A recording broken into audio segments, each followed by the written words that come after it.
Welcome back to the stream, and we're continuing on with Virtue's Last Reward after being thoroughly puzzled by a dice puzzle.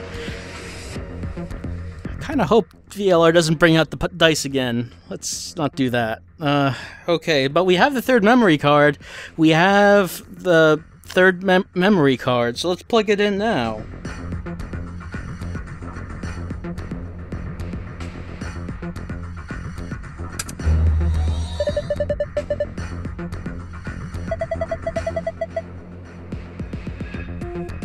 Alright!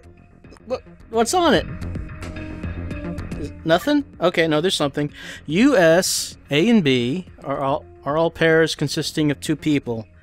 C, D, and E are solos consisting of a single person. So I guess this is what that one file we were looking at was about. We have to move A and B to the blank areas on the left under pair, and then solo C, D, and E to the blank areas on the left over solo. A pair and a solo aligned vertically with verses between them will face off against one another in the AB game. Okay, once the opponent has been selected, the game will begin. We choose the vote for the US pair, ally or betray. If the correct number of people reach the target BP after playing 3 rounds, the game will be completed. Alright, we got a puzzle going on.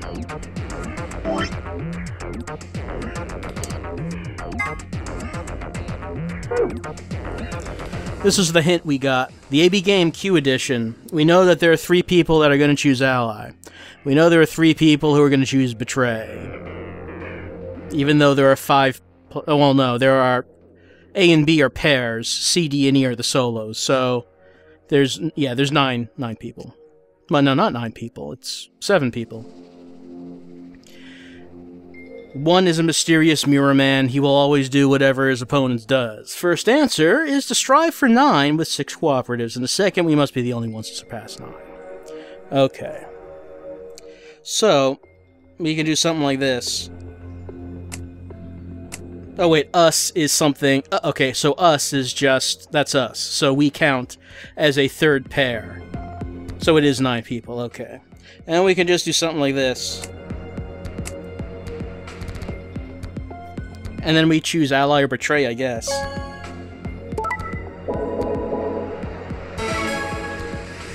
And that's round 1.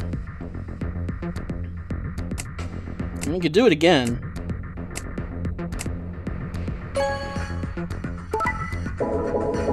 And it was the same outcome both times. 2 people have died. B and D have died.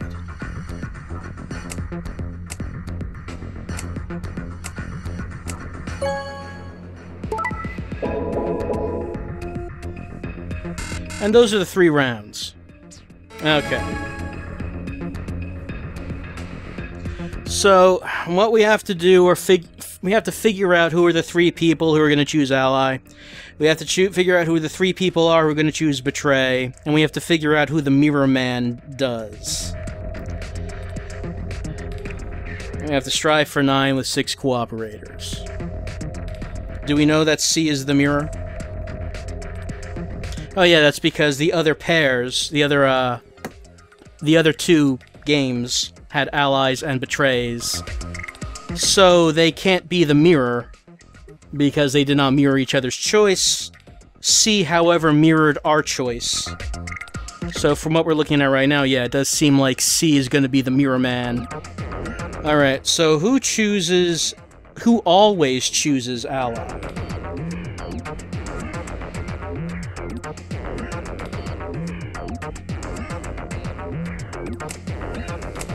You're saying A and E betray? Well, maybe let's put them up against each other and see what happens.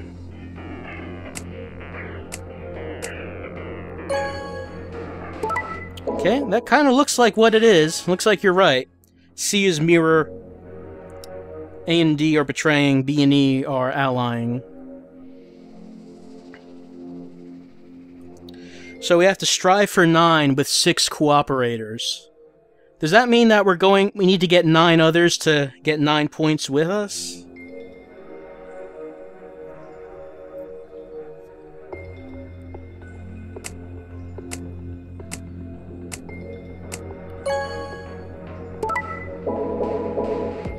Oh wait, no, I did that wrong.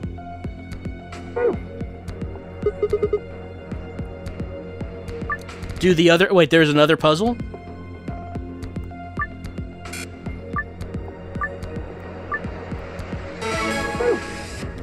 I don't think we've... Did we see another puzzle? We saw the books, and we got the thing out of that. We did dice. We see this, but it doesn't seem like we can do anything with this right now. We did darts. And then we did this. It doesn't seem like there's another one. Read file. One solution is to be the only survivor.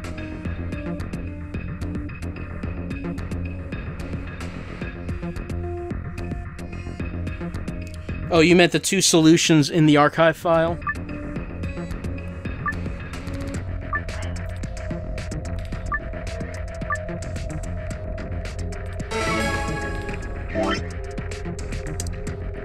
Oh, not that one.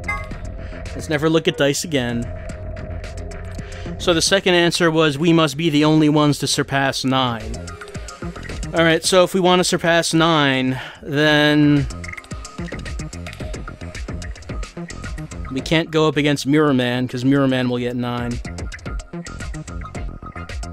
Oh no, we could go up against someone who always allies, so then we can betray. So someone who always allies was, no, honestly, I can't remember. Who was it who always allied? Was it D that always allied?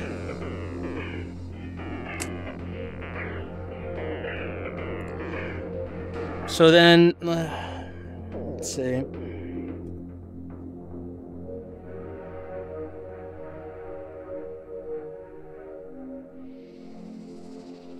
Honestly, I can't remember what any of these are.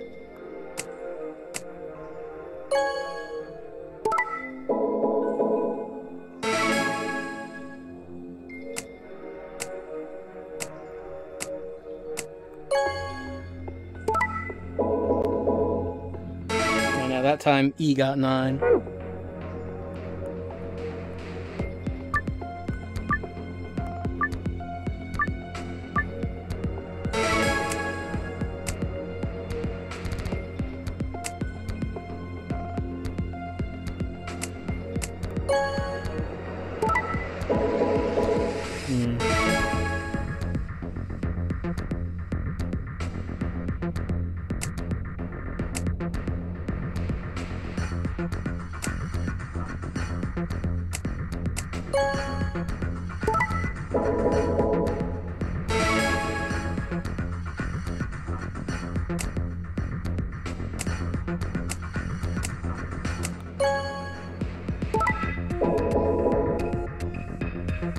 Alright, oh, okay, no, that was failed.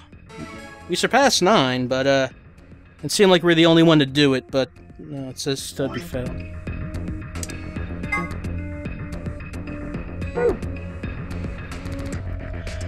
E got 9, but it said we must be the only ones to surpass 9, so it does mean no one else can equal 9. Okay.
So no one else got 9 in that one.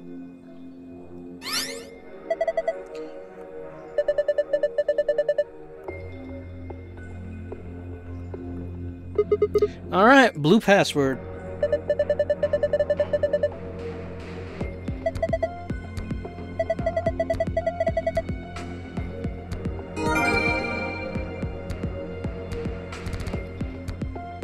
But now we need the green.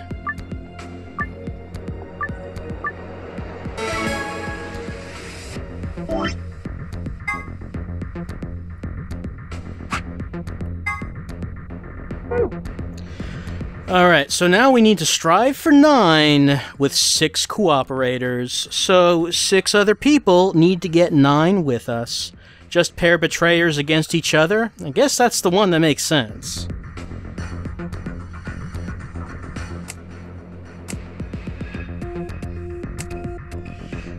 Let's see. A is the betrayer, C is mirror. So E, let's put E up against an ally. Yeah, that's what we were looking for.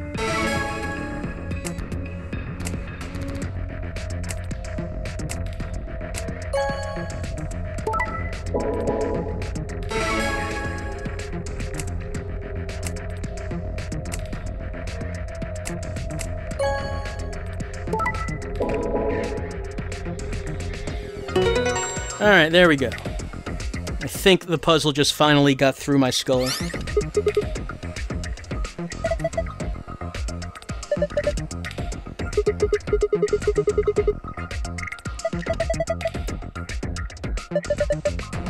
Could it be?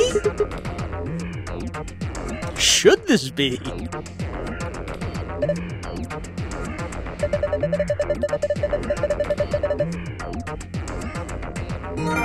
A password? How strange. We've never encountered such a thing before. Alright, chat. From what people are saying, it's the last safe.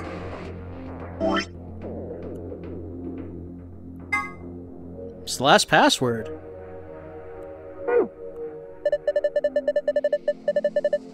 And yes, we did forget a secret file in another puzzle room, that's true. We skipped something before. I guess we'll probably have to go back and get that.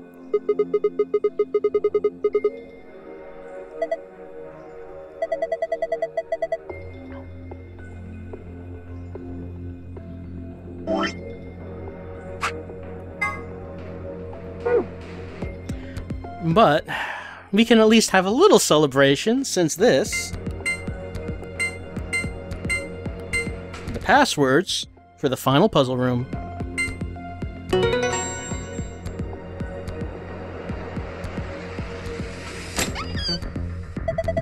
And what do we get?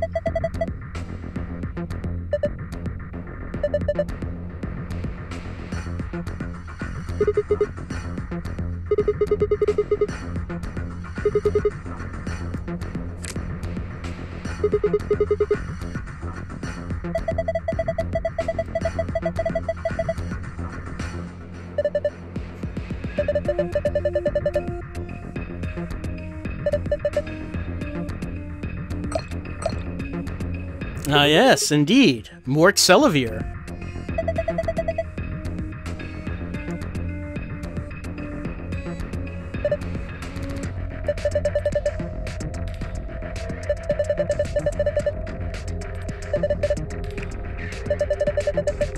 Hopefully, before we use that, we realize that there is a machine that we can use to duplicate it.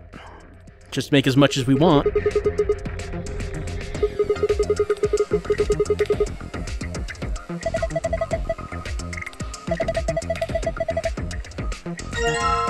And the key to exit.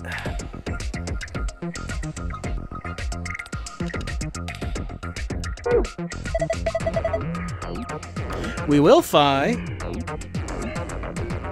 But there's one more thing.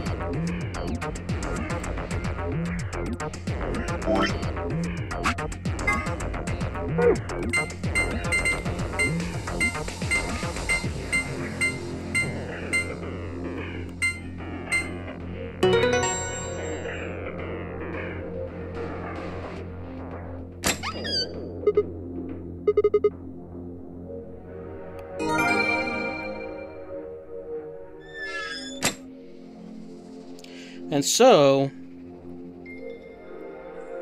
with the key in hand, it's time to exit the last puzzle room.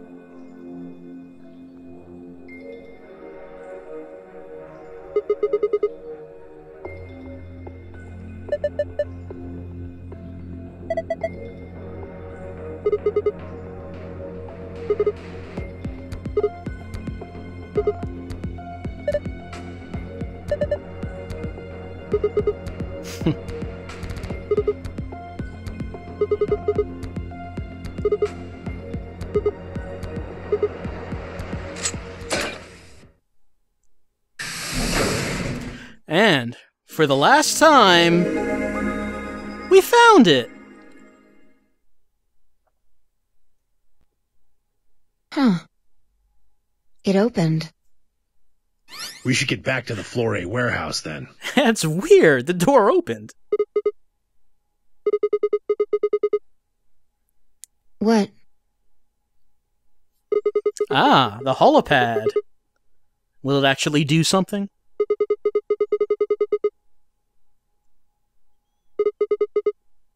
Oh yeah, that looks familiar. You're right.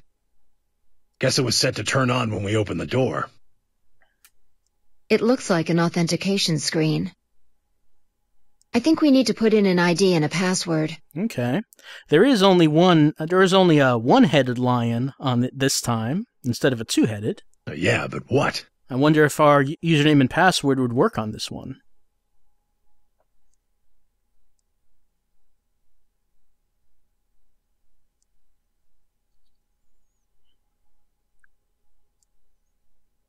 Yeah, it sure is.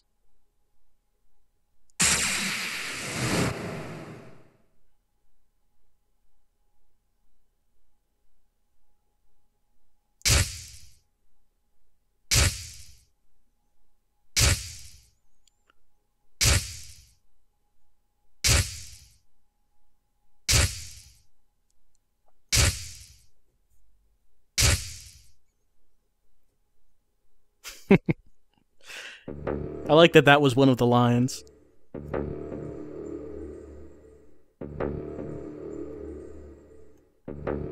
Why is this the 9th one?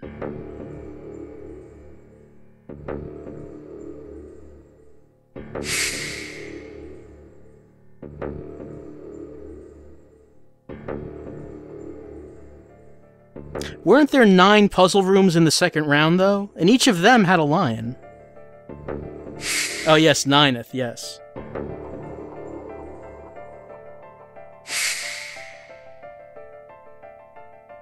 One of them didn't have a lion.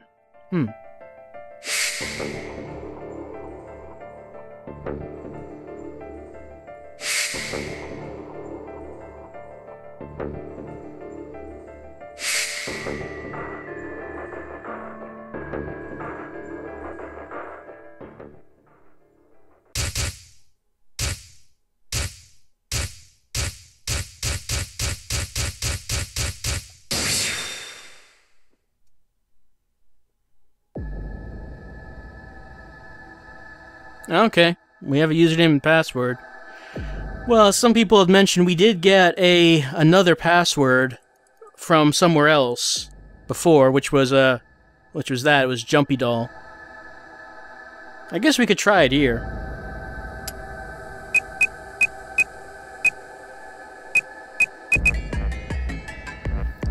So there's that. Let's see, the username. So, Kurashiki, was that the, I mean, that was the name that was on the ID. I don't remember if it said username for that, but yeah, I mean, it would make sense that if that would be your username.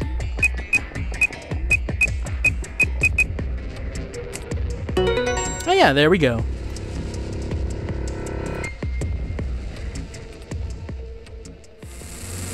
Sigma! Look!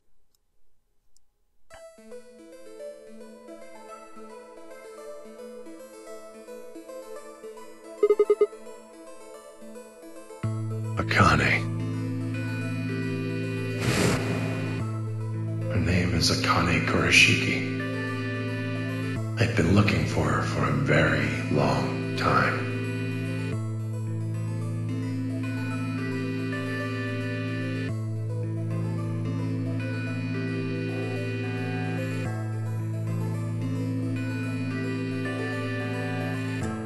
She's a hologram.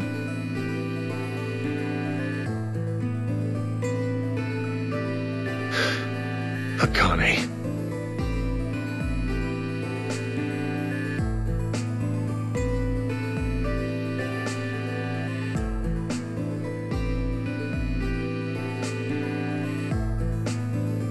I see you finally arrived. I've been waiting for you. Well, I suppose that's slightly inaccurate.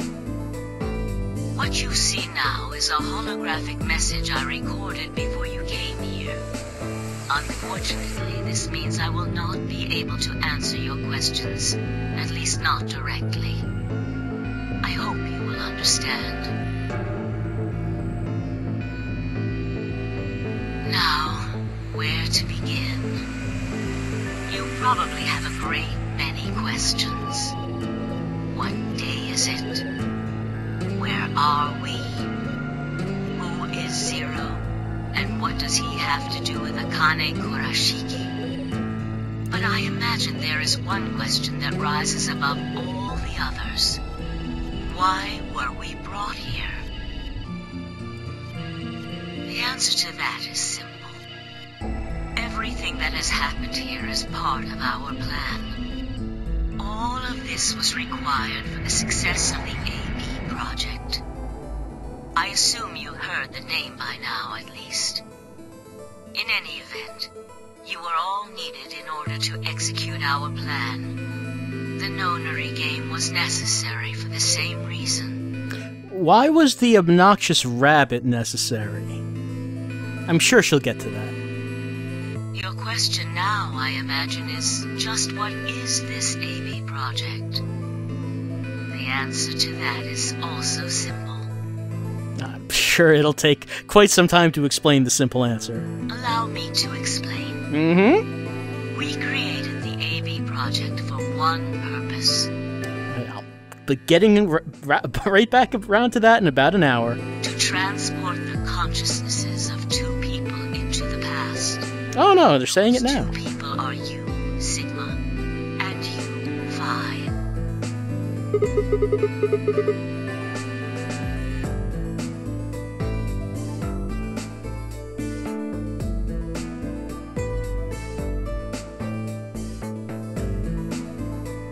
Have you figured out what this room is? I assume you saw the Q on the door. It stands for quantum. That makes this the quantum room.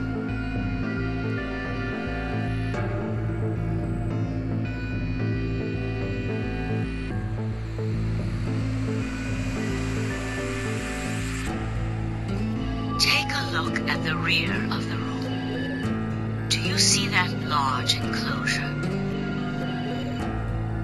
That houses our quantum computer. The systems that control this entire facility run on that machine. That includes the construct you refer to as Zero Jr., as well as the golems. Well, we could probably mess up Zero Jr. pretty good from here. All of them do their thinking in that box. Isn't that strange, though? It seems contrary to how we perceive the world. The body, the thing that you see and interact with, is somewhere else. It's a computer, June. It's not really a... But the mind and all its thoughts are in this box. Perhaps it isn't so strange, though. Perhaps humans are the same, with our minds and thoughts existing separate from our bodies. Our core is in our head, of course. We all have individual brains, think individual thoughts, and act according to individual wills. That makes communication difficult, though.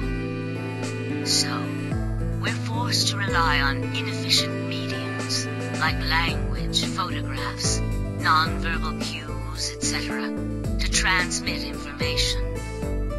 Each one of us is an individual, and we have no direct connection to anyone else.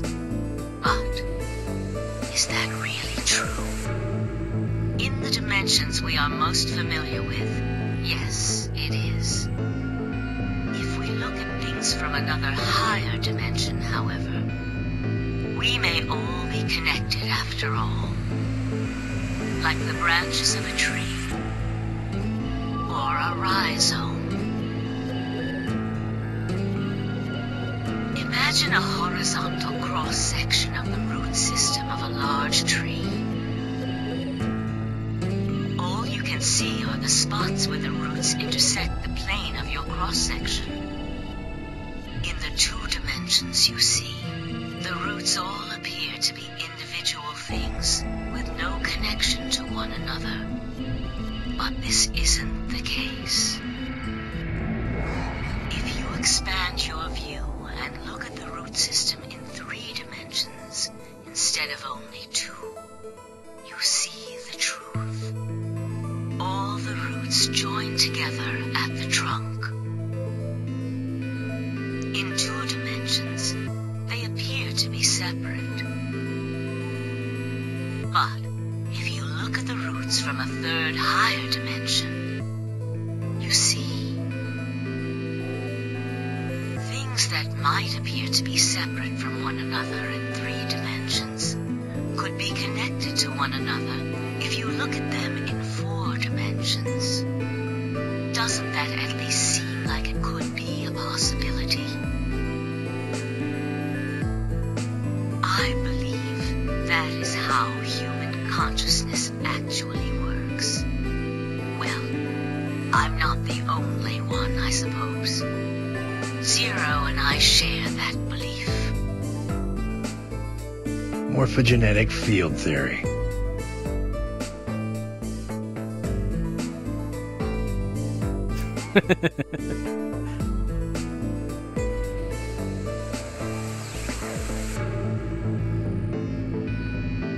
Now, when I talk about a 4th dimension, I'm referring to the 4th dimension used in Minkowski space-time. Let's start with a single dimension, where all that exists is a point. Connect points to one another, and you have a line. In 1 dimension, the only surface you can create is that, a line. But move to 2 dimensions, and create more lines, and you can create shapes. These are 2-dimensional surfaces. Move up to 3 dimensions, and you can connect these shapes to one another and form 3-dimensional objects. Now you have a 3-dimensional surface, which encompasses a volume of space. Connect 3-dimensional objects to one another, and you formed a 4-dimensional object, which encompasses a volume of both space and time. It is on that 4th dimensional axis that our minds are connected. If that was true, then what would prevent anyone from sending their consciousness backward or forward in time? That theory is the foundation of the AB project. The A represents after, and the B represents before.